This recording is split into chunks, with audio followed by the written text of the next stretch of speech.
MA40 here. I just saw the latest Tucker Carlson. Really scary stuff. Did you know that Joe Biden is a wannabe dictator? I was listening to Dennis Prager the other day. He says that America is now a police state because they indicted Donald Trump. My God, we're living in a police state. You're wondering, 40, could it happen here? Could Nazi Germany happen here? Could we turn into Joseph Stalin's Soviet Union? Well, may you ask, could it happen here? I saw Dennis Prager's column a couple of months back. It is happening here. So there's a wannabe dictator in the White House. But seriously, that doesn't matter much, because what's going to determine the course of international relations, what's going to determine the course of American domestic politics, all right, is structure, not personalities. It doesn't really matter that much who's president of the United States. Right? The structure of the American government is going to run things, whether it's Joe Biden or Donald Trump as the chief executive. It's really not going to matter that much, whether it's Biden or Trump. Now, I love politics. I follow politics really closely. I spend $200 a month subscribing to various newspapers. I spend hours a day reading newspapers and magazines like The Atlantic and The New Republic and New York Times, Washington Post, LA Times, the Times of London, the Sydney Morning Herald, the Financial Times, the Wall Street Journal, you name it. I subscribe to it because I love this stuff, but I'm not going to stand here and pretend that it's going to have this profound effect on your life. It's not. But 99% of people in America, 99% of the time, it's not going to matter whether it's Joe Biden or Barack Obama, Donald Trump, Ted Cruz, or Vivek Ramaswamy, who's America's chief executive. For people in Great Britain, it's 99% of the time. For 99% of people, it's not going to matter much whether it's Rishi Sunak or the leader of the Labour Party. All right? What about World War III, pending World War III in Europe? Okay. I don't believe that we would be facing the potential of World War III and a nuclear exchange with Russia in Europe if Donald Trump had won the 2020 election. So that's the 1%, 5% of the time where I think it may have made a difference. I don't think Russia would have invaded Ukraine if Donald Trump had been president. But Donald Trump is elected president in 2024.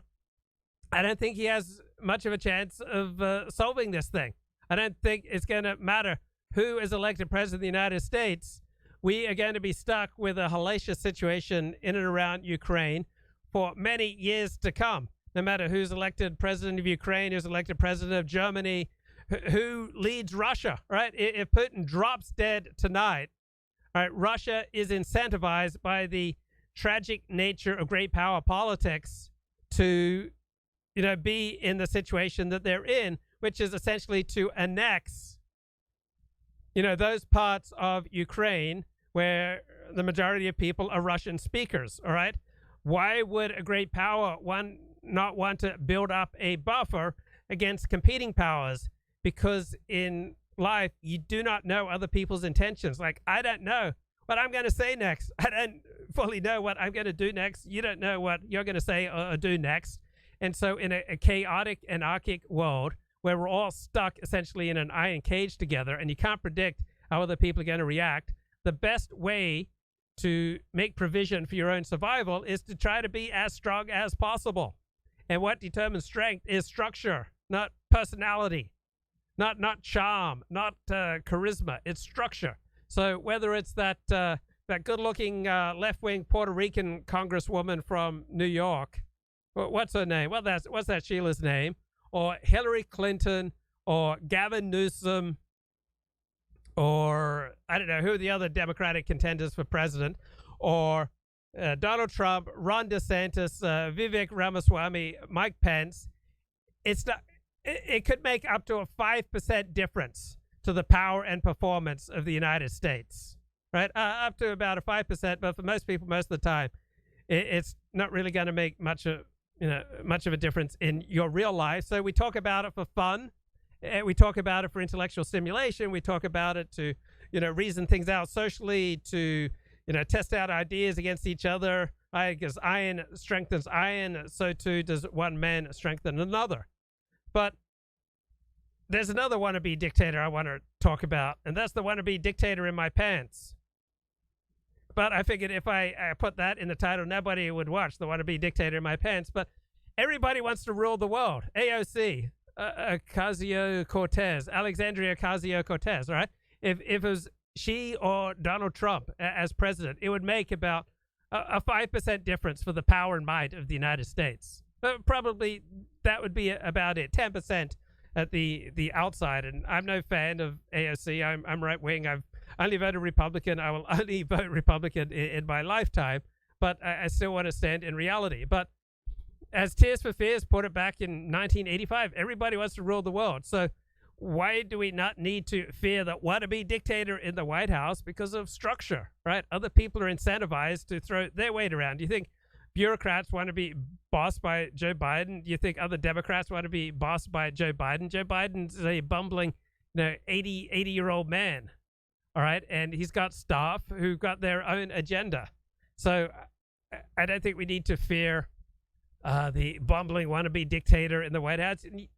Bro, you don't need to fear the wannabe dictator in my pants because of structure, right? If that wannabe dictator got out of control, like I'd get slapped down, I'd be humiliated and embarrassed. And yeah, in my fantasy life, I would sit on the throne and, women would line up to worship the wannabe dictator in my pants. But that's never going to happen. Now, oh man, I just met this Sheila today, and I'm an old-fashioned 19th century Victorian gentleman. Like all I would want to do with this Sheila is just very 19th century Victorian make-out. Like wouldn't even need to be any tongue. I just wanted to say her name and just hear her say my name and just like a little nibble on the lips, like just chase kisses and nothing more than chase kisses, and I would be happy. But that's not going to lead anywhere, right? Is that going to be, a satisfying, long-term relationship? God, the choices I make, right? I'd be better off. No, I'm 19th century Victorian gentleman. I don't even need to French kiss her, right? I'd be happy with just a little, nibble on the lips and have her say my name, right? I'd be happy there, and I get back to studying Torah. But when it comes to making sound decisions in matters of love and eros, that power does not really derive in me. So you don't need to fear the dictator in my pants, and we probably don't need to fear the dictator in your pants because of the structure of the societies that we live in. If that dictator in your pants starts getting out of control, you're going to get slapped down, humiliated, embarrassed. Your social status is going to drop, and your opportunity to let that dictator in your pants out for a rumble is going to be severely constrained. And so too with Joe Biden or the head of Chase Banking or the head of the Federal Reserve, right? We live in a structure, guys. We live in a society where everybody is trying to insert themselves, right? Where the strong try to take all they can and the weak are enduring what they must. But in the final analysis, it's the structure that determines the world around us. It's the structure that determines the state of the economy around us. It's the structure that determines war and peace. It's the structure that determines thriving versus surviving, right? Personality makes about 5% of a difference. So no Adolf Hitler, there would have been no Holocaust. So yeah, there can be some significant difference due to personality, but that really only about 5% of things. But anyway, we haven't tuned into Tucker Carlson. So let's get to hear Tucker Carlson on one. Hey, it's dictator. Tucker Carlson. On Tuesday afternoon, the Biden administration had Donald Trump arrested. It was a pretty big news story. You may have seen it. Just before 9 p.m. that night, as part of its coverage, Fox News ran 2 live video feeds next to one another. On the right, Donald Trump addressed his supporters in New Jersey. On the left, Joe Biden spoke at an event for the Secretary General of NATO in Washington. Beneath those videos at the bottom of the screen, Fox's banner read this way, quote, "Wannabe dictator speaks at the White House after having his political rival arrested." Those words were up for less than 30 seconds, but the effect was immediate. Inside Fox, the women who run the network panicked. First, they scolded the producer who put the banner on the screen. Less than 24 hours after that, he resigned. He'd been at Fox for more than a decade. He was considered one of the most capable people in the building. He offered to stay for the customary 2 weeks, but Fox told him to clear out his desk and leave immediately. Then the company issued a public apology for the 27-second-long wannabe dictator line. Quote, "The chyron was taken down immediately," Fox's PR department said, and then added ominously it was, quote, "addressed." That was all true, but it was not enough to save Fox News from the ensuing scandal. For a time in the rest of the media, Fox's assessment of Donald Trump's arrest seemed to overshadow Trump's arrest itself. Suggesting that Biden is a dictator, declared the Washington Post, quote, "crossed the line." Alexander Vindman agreed strongly. Vindman is the perennial MSNBC guest and full-time Ukraine promoter you may remember from Russiagate. On Twitter, he demanded that the Pentagon pull Fox News from all military bases. It is, quote, "absolutely unacceptable for American Forces Network to carry programming that directly, spuriously, attacks the Commander-in-Chief of American Armed Forces," Vindman wrote. In other words, Joe Biden must ban all criticism of himself because that's what non-dictators do. John Cusack went further still. "For the crime of calling Biden a dictator, Fox should be shut down," wrote the 80s-era movie star. Quote, "The government has to take away their broadcasting license," and so on. It was all over the internet. Democrats were very, very angry. But why were they angry? If the banner on Fox was false, why the hysteria? Lies don't seem to bother anyone anymore. If some cable news producer had called Joe Biden a genius or accused him of being secretly Sudanese, would anyone be yelling about it? Would Fox News have apologized for it? Probably not. But calling Joe Biden a wannabe dictator, that stung. So you've got to wonder, if you're being honest with yourself, is Joe Biden a wannabe dictator? That question came up yesterday at the White House briefing. Here's how it went. Last night, Fox News ran a chyron that referred to the president as a wannabe dictator, and I'm wondering if the White House has any comment on that. So look, there are probably about 787 million things that I can say about this that was wrong about what we saw last night, but I don't think I'm going to get into it. There's no comment the White House has on. I think I just commented. Oh, no comment necessary. Of course Joe Biden's not a wannabe dictator. Just because he's trying to put the other candidate in prison for the rest of his life for a crime he himself committed doesn't mean he has a totalitarian impulse. Come on. All right, there's no evidence that Joe Biden is behind the indictments against Donald Trump, right? They would have taken place if some other Democrat had been president. That's absurd. It takes a lot more than jailing your political rivals to earn the title wannabe dictator. That's the consensus in Washington tonight. And in some ways, for once, the consensus may be right. It is not a small thing to be a wannabe dictator. It's quite a process. There are a lot of steps. First off, there is the money. The one thing that all dictators have in common is they enrich themselves and their families. Okay, so I enjoy Tucker Carlson, and sometimes I think he's wise and profound. Just as often, I think he is a demagogue and irresponsible. So there's a terrific essay here by a philosopher, Michael Huemer, on website fakenews.substack.com. Tucker Carlson, the hilarious demagogue. I think that's a terrific description of Tucker. I mean, that's how he rolls, right? He is funny. I mean, he's really good at what he does, right? Here's a clip on how he was completely wrong about and it's unfortunate that Kamala more people Harris. don't see that. And there's also just the dumbing down of the American electorate. You know, people don't understand civics. They don't understand politics. They don't understand how things work. Did you hear that? Have you internalized it? Have you brought it deep inside? Let it marinate a little bit? People who don't like Kamala Harris are sexist, obviously, because like Admiral Rachel Levine, she identifies as a woman too. They're also racist because Kamala Harris is the daughter of a Jamaican college professor. Duh.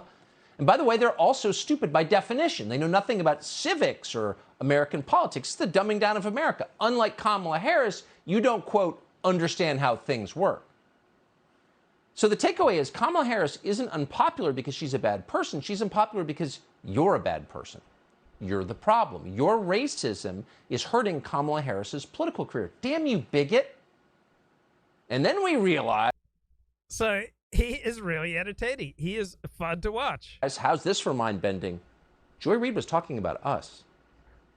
And then we broke down and shed the bitter tears of self-awareness. And our journey of education began. We wanted to know more. So we found an interview that Joy Reid recently did with a black supremacist website called The Root, a website that's now a permanent fixture in our favorites tab. Reid is the child of well-educated African immigrants, grew up in a white neighborhood in Denver, and went to Harvard. So naturally, she's got a gut-level understanding of the historic black experience in America, the way you do when you're from Denver and went to Harvard. You just feel it. It's just part of you. The way it's part of Kamala Harris after growing up in Montreal. As Joy Reid put it, quote, Kamala is just a regular sister, in the same way people would always say that Michelle Obama is like your sister if your cousin became First Lady. Kamala Harris is like if your cousin became Vice President of the United States. I think she doesn't get to show that person. Okay, so what makes Tucker so successful is that he is entertaining, he is funny, and he's got this, great look of confusion. That's just fun. All right, he's just fun. So, not necessarily terribly accurate, careful, responsible, but he's got this wonderful stare of confusion. Right, he's about the most entertaining pundit. Right, he's just as entertaining for people on the right as Jon Stewart is for the left, and he's not just entertaining, he's not just funny, but he's good. Right, he's very good at calling out the left. So probably the great majority of Democrats are moderate liberals. They're not extremists. Many of them probably fed up with the woke takeover of their party. And so even many Democrats enjoy when Tucker Carlson, goes after the wokesters. Now, Tucker's not terribly accurate. All right. He's not terribly careful with the facts. I mean, he pushing the UFO stories, talks about, cat nuns, just in the final analysis, Tucker is a world-class demagogue, right? His messages are expertly calculated to provoke political outrage. Now, that's good when he's directing outrage at real outrages, but much of the time, at least as often as he's directing outrage at real outrages, Carlson's outrage is groundless. Often, his main reason for saying that something is occurring is that it would be outrageous if it were. Like, his outrage resonates with his audience. People enjoy being outraged at their political opponents. So they don't really pause to think about how credible it is. So here's Tucker on China taking charge of our energy grid, guys, the Chi-Coms. Oh man, that link no longer exists. Damn Fox News, they've taken away many of Tucker's links. All right. Now, here's a serious thinker, a serious journalist, a great journalist, Nicholas Wade, the longtime science writer for the New York Times, who wrote dozens of stories in the New York Times on how race matters. Right here he is talking to Andrew Sullivan back in February of this year. Wuhan had been doing up until that point. We have evidence that just before the outbreak, or a few months before the real panic began to happen, Wuhan had already worried about its own security protocol and had done a top-to-bottom review of it. So, I mean, the circumstantial evidence at this point is overwhelming. Certainly, reading your book has moved me. I mean, I really didn't have an opinion either which way. It's moved me to that. I want to end by asking you, is that you've had this extraordinary career as a science writer, and not a boring science writer, because you forever, I don't know, provocation is what you do for a living in some ways. The biggest provocation, I think, or the one that resonates with me, is a sense of you're saying we must better understand genetics in the nature of human society, who we are, where we're going. And we have kind of forgotten that. Now, when you say that, people immediately jump at you and say, you're a eugenicist, because they have no idea what the meaning of the word eugenicist is. But it strikes me that since we've decoded the human genome, among the most fascinating aspects of increase of human knowledge has been our genetic origins, whether it be my spitting into a cup and finding I'm even whiter than I thought I was, or how we've understood exactly, for example, how human beings first started wearing clothes. Are you optimistic? I mean, obviously, you've also seen and witnessed scientific breakthroughs of extraordinary character. Are you more optimistic or pessimistic about the future? Well, perhaps I could start by saying that I've never intended to provoke and didn't do so with my... come on. Book on human races. Well, absolutely, yes. We're not supposed to talk about that book. I was just I once talked about that book on my blog, and half the staff nearly walked out. It's true. But so why is genetics so stigmatized? I mean, it's kind of both seen as vital, but also kind of stigmatized. Well, I think the root problem there is that the left has always been against the idea of human nature, because if you're going to mold socialist man to your liking, you have to be able to make whatever changes you like. I mean, Marx and Engels wanted to abolish the family, and you can see the same in today's woke crowd who want to insist that gender is so fluid that it scarcely matters if you're a man or Okay, these are some great and important points. So let me replay this. Is that the left has always been against the idea of human nature, because if you're going to mold socialist man to your liking, you have to be able to make whatever changes you like. I mean, Marx and Engels wanted to abolish the family, and you can see the same in today's woke crowd who want to insist that gender is so fluid that it scarcely matters if you're a man or a woman. And all this is obscurantist nonsense, but nonetheless, it has a firm hold on people's imagination. And of course, this extends to race. So the left says that there's no biological basis to race, nor to gender. I mean, none of this makes any sense, and yet the professoriate will tell us this with a straight face, and that is because their position is so obscurantist and counterfactual. It becomes a matter of ideology, and therefore engenders great dispute. It's also true, is it not, that the Holocaust itself, because it was based upon a racial classification, essentially, rightly stigmatized the human tendency to group people into races and to demonize or otherwise refer to them, and that memory, that inherited memory of that terrible event, and also, for example, in the United States, the living memory of segregation and slavery makes these genetic questions, or they just seem too problematic, too close to what people think of as quote unquote race science or biological sex, which they also put in quote marks. They're afraid of this being taken by the wrong people for the wrong ends, and that's a legitimate worry. Yes, it is, of course. But Andrew, I think they're putting the blame on the wrong part of the equation. It's not the biological facts that should be so much at fault that we try and erase them. It's our behavior as human beings, which has many deep evil root going as far as genocide. It's in our nature to kill and, if possible, exterminate our enemy, and we see this sort of resurfacing throughout history in horrific ways. But that is the root of the problem. It's not the fact that evolution has played upon human variation to inevitably create slightly different variations on the human theme throughout the world, which we can call races. Yeah, or we can call them something else. We can call them. Sure, there are all kinds of euphemisms in the scientific literature, all of which are now used. The trouble is that as we. Yeah, so all things being equal, it's better to be direct, explicit, use plain language. But frequently, all things aren't equal. So if you need to, if it's in your own self-interest, all right, then use euphemisms. So instead of talking about race, talk about population clusters.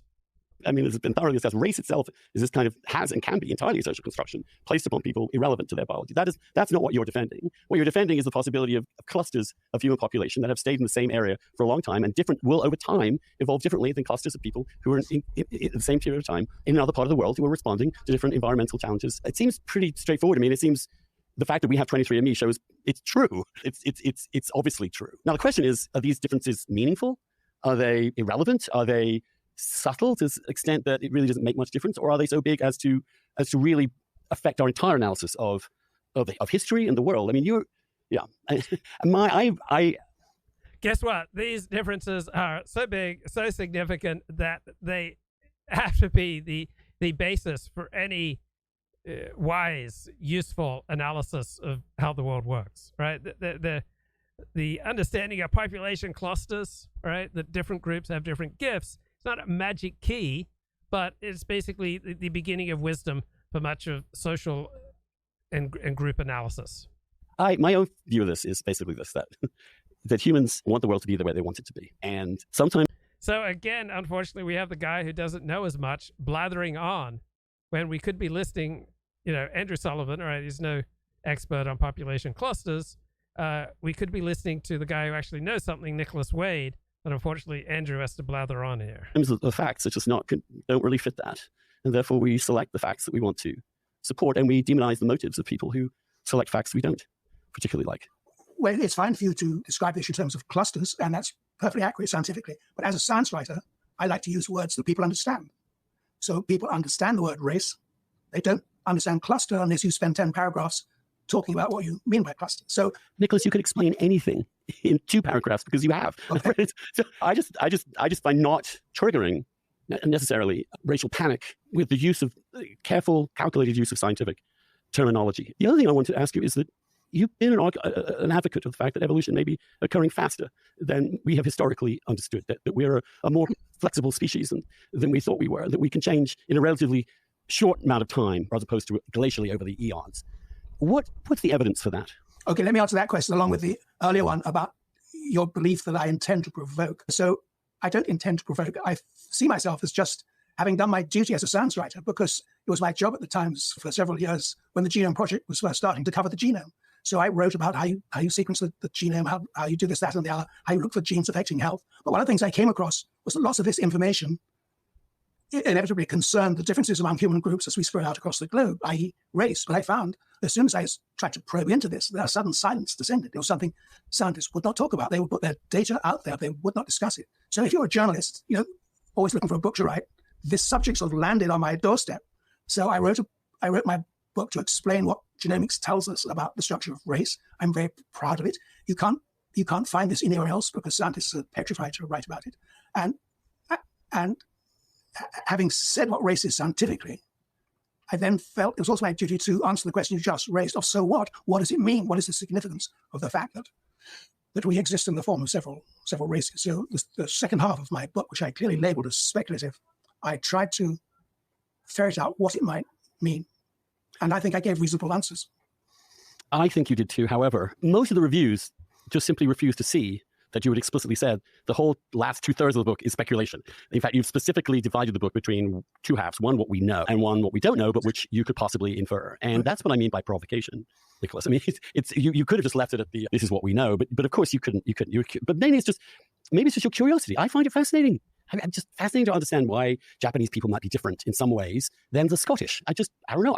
It is fascinating. It's very interesting to me. It doesn't have a moral aspect to it, in my view, at all. It just has a descriptive understanding of who we are and where we came from. And beyond that, it may explain why Scottish society is different from Japanese society, and that in turn may explain many things about Scottish and Japanese history. So we have this whole fascinating panorama that's sort of laid out before us, except that because of the cowardice and the ideological distortion of our present academic community, no one will discuss it. Are they interested in the truth? No way. They're interested in their careers, in not being shot down or cancelled for fear of making some incautious remark about race or genetics. And so we're in this paradoxical position of having more knowledge available to us potentially at any time in history and a larger number of scientists beavering away, researching all this at the public expense, and yet nothing is being said about it. It's really quite extraordinary. Well, I find it so. The fear, I think, is that people will start inferring that all human difference is about genetics, whereas, of course, that's not true. That the culture and genes interact upon each other over generations. Is that in other words, that when you say, for example, Scottish and Japanese people, we could infer something about their histories and societies from their genetics? Not all of it, surely. I mean, a lot of it is entirely socialized, environmentally rooted, a whole variety of different factors. Of course, it's overwhelmingly culture, but let me just reinforce that for our listeners. Overwhelmingly culture doesn't mean that there is nothing biological, genetic going on underneath. Of course. Yeah, but what creates culture? Right? Culture is the product of genes and environment. Everything human is, we have these giant brains, we create worlds for ourselves in a way that no other species, well, maybe a couple do, but so to say that we have to take this into account means that what I want to see is an integration of these different ways of analysis, an integration of cultural, economic, environmental, and genetic influences in how human behavior it changes or is different or around the world or even within one's own country. Yes, that would be great. I mean, first of all, we have to purify our universities, get rid of every department of inclusivity, whatever they're called, and free our academics to pursue knowledge instead of safe careers. That's a pretty solid point to end on, Nicholas. Not provocative at all. You don't provoke. It's been a pleasure to talk to you. Okay, Edward Dutton did a recent video. Human evolution has accelerated. Why are they hiding this? Hello, and welcome to the edition of A Quick Pint. Now, today I would like to disavow some of you of an idea which a lot of you have, which is that evolution happens very slowly. Evolution happens very, very slowly, so slowly, in fact, that it almost doesn't really matter. it's a very common idea that evolution happened in the distant past. We humans became evolved to, let's say, the savannah. That is our evolutionary match. That's where we're supposed to be. That's what we're evolved to. And after that, we created culture. And since then, there is cultural evolution, which is ultimately distantly underpinned by evolution. You know, it's on a very long leash from evolution, but it's cultural evolution that's all important. And we haven't really changed that much at all since the savannah, apart from a few unimportant, superficial things that apparently are superficial, such as eye color or whatever. But otherwise, we've basically evolved from the savannah. Well, one dramatic example of rapid evolutionary change is that until about 700 years ago, Jews were not known for being particularly bright.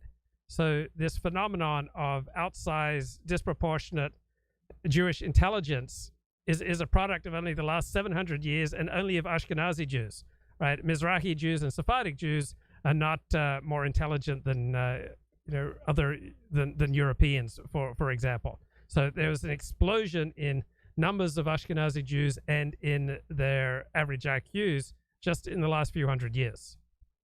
And when I talk about intelligence being in decline, this must be for environmental reasons. It has to be, because it can't be for genetic reasons, because genetic changes happen so slowly. So how could it possibly be that our loss of 15 IQ points based on reaction time data between 1880 and the year 2000 is to do with genetics? It just can't be, because it's just so slow. Evolution happens at a glacial pace. It doesn't.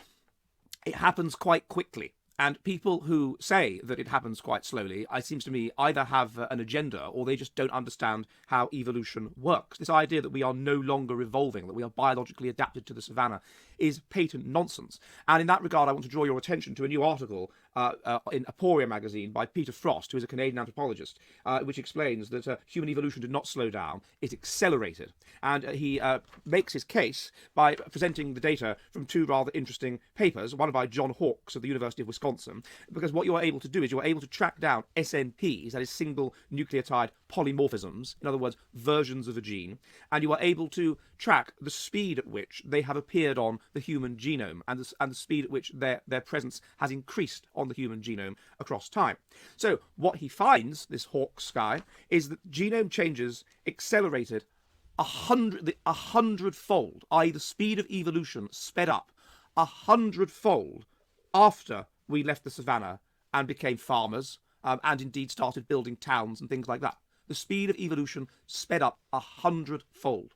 So this is obviously wrong to say that we are simply biologically adapted to the savannah, and it's obviously wrong to say that all of our evolution took place in the distant past, and then more recently it's just been cultural evolution. Not true. Evolution massively sped up and continued at that speed for a very long time once we left the savannah, which is showing you that evolutionary changes can occur very quickly because different versions of a gene can spread through the population very quickly when there are lots of people together competing, for example, in towns or whatever. He showed that the fast pace of evolution of this evolution continued in Europe until maybe something like 5,000 years ago.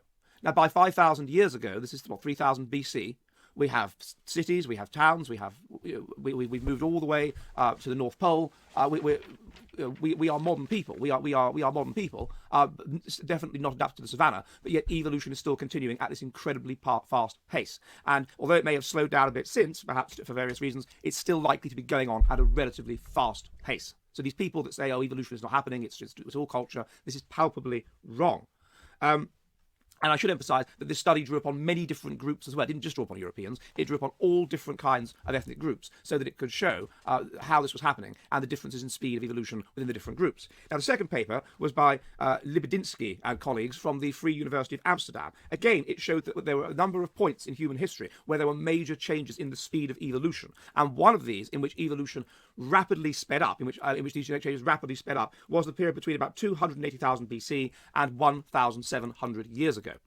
And during that period, there were enormous changes for evolution, for genetic reasons, in our vision, in our mental functions, and in our nutrient absorption. Now, his study was mostly based on Europeans. So human beings, as we see them today, right, have really only been around for 100,000 to 200,000 years, as opposed to ants, which have been around for 20 million, 50 million years.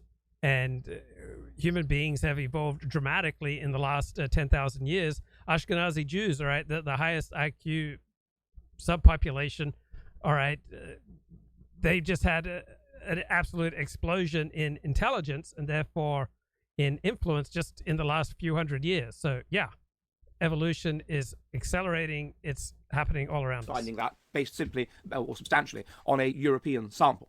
So I hope this illustrates this idea, this old idea that I receive again and again and again, which is that evolution happens very slowly. And so it doesn't, you can't talk of the effects of genetic changes in a population across 100 years. Hello, hello, hello, and welcome to this edition of A Quick Pint. Now, moving on from our San Marin video the other day, I would like to talk to you today about something which a number of you asked me about. And fortunately, it's something that I've actually published an entire encyclopedia article about in the Encyclopedia of Evolutionary Psychological Science. And that is the issue of fellatio, or oral sex, or playing the pink oboe. What is the evolutionary dynamics of oral sex? Now, fellatio is defined as the oral stimulation of the penis towards orgasm. It derives, of course, from the Latin word fellatus, meaning to suck, and it is a common form of foreplay and also a sexual end in itself. The fact that it has been documented among animals in ancient societies and among contemporary small-scale societies would, of course, imply that it has some evolutionary purpose. Flying foxes are known to engage in fellatio. Sex lasts longer between fruit bats if the male is first fellated. The Indian Kama Sutra, written in the 1st century AD, explores the subject of fellatio in some detail. The author believed it was practiced by promiscuous women and that it was ritually unclean and those that engaged in it should be shunned, but nevertheless he does talk about it. Homosexual fellatio is depicted on the Greek Attic red figure, Kylix, which is dated about 510 BC. So I've been watching this Australian TV show, Mr. In Between. And there's a guy in there talks about how he doesn't want daughters. And like, why? Why don't you want a daughter? The guy says, well, they're going to grow up and one day they're going to suck a cock. And I just don't want a daughter. Just have recorded fellatio among assorted tribal groups. The initiation rite of passage of the Sambir of Papua New Guinea involves prepubescent boys aged between 7 and 10 daily fellating older males and swallowing their semen because of the belief that they can only obtain their own semen this way. So fellatio can be found in all kinds of societies. Now, a number of studies have looked at the benefits of fellatio. The first benefit is that oral sex makes fertilization more likely. According to one study, fellatio-related foreplay increases the degree to which the penis is lubricated and increases the size of the erection. It increases the length of sexual intercourse, heightens the secretion from the pituitary gland. And so all of these factors, the study argues, increase the likelihood of successful fertilization. Secondly, the same study found that the saliva may reduce the risk of passing on certain sexually transmitted diseases to the mother. So it ensures a healthier mother and healthier offspring. Third, research has shown that when women regularly swallow her partner's semen, so not just fellate him, but actually swallow the semen, her immune system becomes used to it, and this makes it more likely that the mother's immune system will accept the proteins in the father's semen. And it's been found that many miscarriages or preterm births occur because the mother's immune system treats these proteins in the fetus as foreign, enemy bodies. Yeah, so please widely share this Edward Dutton video because many women are not nearly as enthusiastic about performing fellatio as they should be. And indeed, it's been found that 82% of women without preeclampsia, which is a condition marked by high blood pressure during pregnancy, during which women can lead to miscarriages and preterm births and whatever, 82% regularly practiced fellatio on their partner. But only 44% of women with preeclampsia regularly practice fellatio and swallowed, I should emphasize, on their partner. So fellatio ensures that you are more likely to get, and swallowing, ensures that you are more likely to get pregnant by that particular man, that you are more likely to have offspring by that particular man. And so in that sense, it can be regarded as a key strategic thing. There's no point wasting time on fellatio if you're just having sex for the sake of it and with lots of men and hoping that sperm selection will do the rest. If you want to get pregnant by that particular man, then of course swallowing his semen is going to help. So it seems to me that if a couple go to a doctor and they say, oh, we've been trying to have a child for a year with no success, one of the first things the doctor should say is, well, have you been fellating him? And if she says no, then obviously what she needs to do. Now, fellatio appears to be evolved in part, as I say then, because it is associated with fertility and health. One study proposed other ideas. One is infidelity detection. So women may wish to fellate their partners in order to try and work out subtle signs that they've been sleeping around. Okay, Edward Dutton tackling the big issues. All right, back to Nicholas Wade's interview from February 10, talking here with Andrew Sullivan. Family that has this little insert. So that raises a real problem as to how it got it. There's far more involved. People know how to make their background close.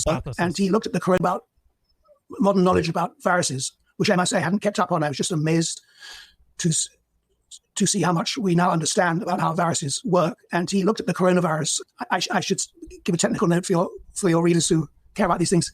Most viruses are made of DNA, but some of them have RNA as their background, the close chemical relative of DNA. So coronaviruses are RNA viruses, but you manipulate them by converting the RNA into DNA, which people know how to manipulate, and RNA is very difficult. So Dakin's article showed you that the coronavirus had a very important part, which is called its spike protein. And in the middle of SARS-CoV-2, in the middle of its spike protein, there's a tiny little insert of just 12 RNA units.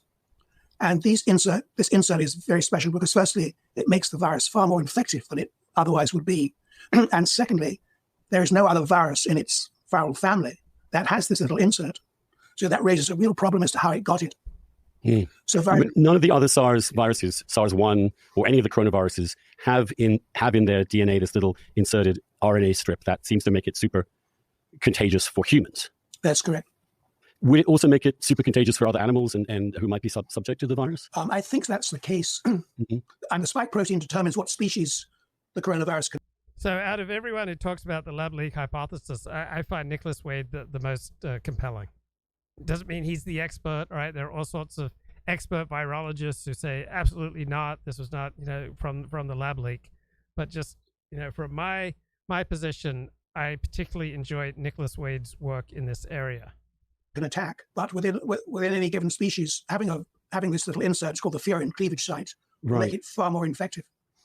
So we do not have evidence of viruses before this one having this specific adaptation that specifically makes it much more communicable between humans. That's right. You can see the same adaptation in different viruses, often on different places in the genome. But among the sarbecoviruses, that's the family to which SARS-CoV-2 belongs, there is no other instance of a furin cleavage site. How do furin cleavage sites happen? I mean, how does that... I know these are technical matters, but they're kind of fascinating because presumably if SARS-2 had evolved from an animal, it would have a much more complicated and messy content of its DNA, or is it the simplicity and smoothness of this virus that draws attention? Well, viruses have lots of very clever tricks, which they develop over the course of evolution. And the chat says he's not saying anything new, bro. People were saying, oh, this 2 years ago. Yeah, but the way he says it, right, is special. The clear way that he explains things is unique to Nicholas Wade. Because they evolve and multiply so fast, they explore every possible evolutionary space.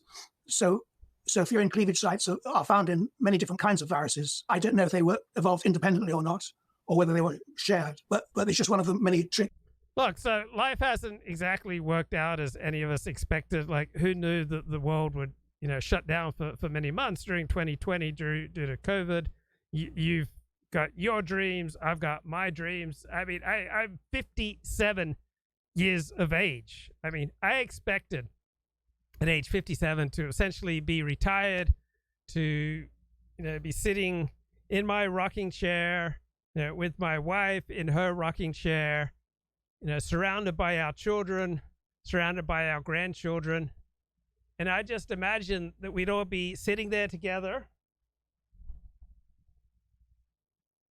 and enjoying, each other's company, enjoying, traditional family values, and enjoying, energetic fisting of each other. And in a classy way, though, all right? We don't just be sitting around energetically fisting each other. I don't know. Have you ever run into, wrist problems from, too much fisting? That's the real reason I took up the flex bar, because I was always, spraining and straining my wrist from all the energetic fisting I was doing. You've heard about the 5 love languages, right? Well,